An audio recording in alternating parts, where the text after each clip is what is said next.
चलिए अब रुक करेंगे हरियाणा का। आज बहादुरगढ़ में पंजाब के मुख्यमंत्री भगवंत मान संबोधित करें मंच से। लाइव हरियाणा से। उनको बोल देना कि अपने अपने बोरिया बिस्तरे गोल कर लें, हरियाणा के आम लोगों के बेटे बेटियां आ रहे हैं। हरियाणा के आम लोगों के बेटे बेटियां आ रहे हैं। यही करना पड़ेगा और कोई चारा नहीं है भाई साहब। 75 साल हो गए इनके मुंह की तरफ देखते हुए। 75 साल में क्या दिया? देश आजाद हुए 75 साल हो गए। आज अमेरिका और दूसरे देश वो मंगल ग्रह पर प्लांट काटने की कोशिश कर रहे हैं। हम सीवरेज के ढक्कनों में घुसे हुए हैं। अभी भी सीवरेज के ढक्कन नहीं पूरे हुए हमसे। अभी भी हमसे गांवों में छप्पड़ों की समस्या हल नहीं हुई। ये सिला इन्होंने दिया है हमें। तो आओ हरियाणा वालों, उठो। मुझे पत्रकारों ने पूछा, दिल्ली और पंजाब में आपने बीजेपी की आंधी को कैसे रोक दिया, मोदी की आंधी को कैसे रोक दिया? मैंने कहा बीजेपी का चुनाव चिन्ह क्या है? बोले कमल का फूल। मैंने कहा आम आदमी पार्टी का चुनाव चिन्ह क्या है? बोले झाड़ू। मैंने कहा कमल का फूल कहां उगता है? बोले कमल का फूल कीचड़ में। मैंने कहा झाड़ू क्या काम करता है? बोले कीचड़ की सफाई। मैंने कहा दिल्ली और पंजाब में हमने कीचड़ की सफाई कर दी झाड़ू से, कमल उगे ही नहीं।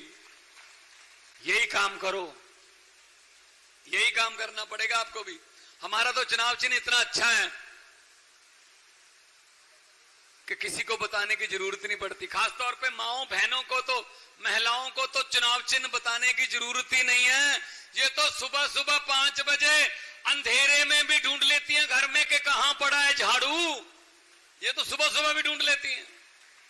आप बहुत खुश ना हो, तालियां बजा रहे हो, जरूरत पड़े तो शाम को भी ढूंढ लेती हैं कहां पड़ा है। काम झाड़ू ही आता है फिर।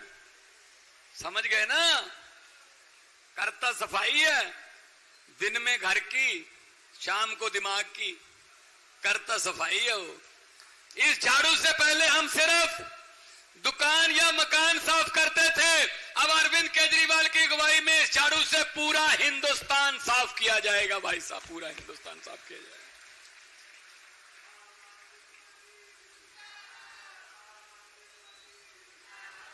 देखो ये जो नारे है ना, ये असल में भड़ास है, भड़ास। 75 सालों का जमा हुआ लावा है ये दिल से लग रहे हैं नारे।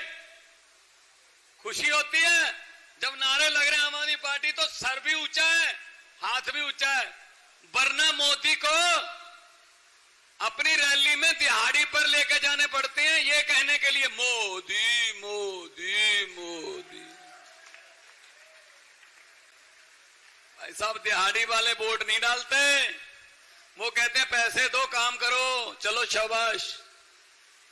इसलिए मैं कहना चाहता हूं मोदी जी, पब्लिक को तंग मत करो, लोगों के सब्र का इम्तिहान मत लो।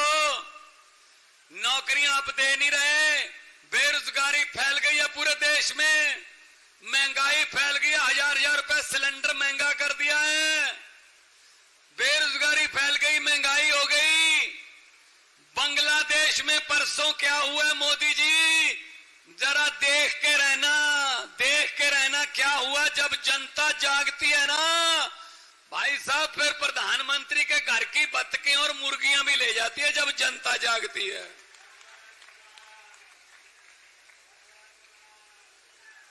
मैं नहीं चाहता ऐसा मंजर हमारे देश में आए, लेकिन जनता की बात सुन लो।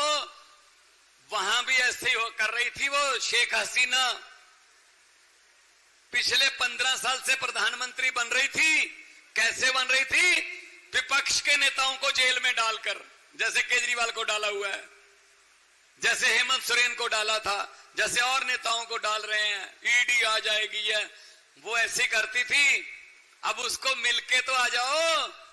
अरे हिंडन एयरपोर्ट पे बैठी है, मोदी जी मिल तो लो। शेख हसीना जी अगर ये बात सुनती हो किसी चैनल के जरिए, कृपया मोदी जी को 2 बात बता देना।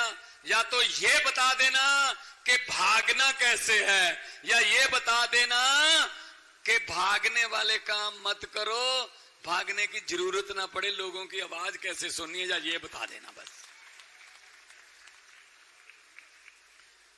सो ये जनता है, जनता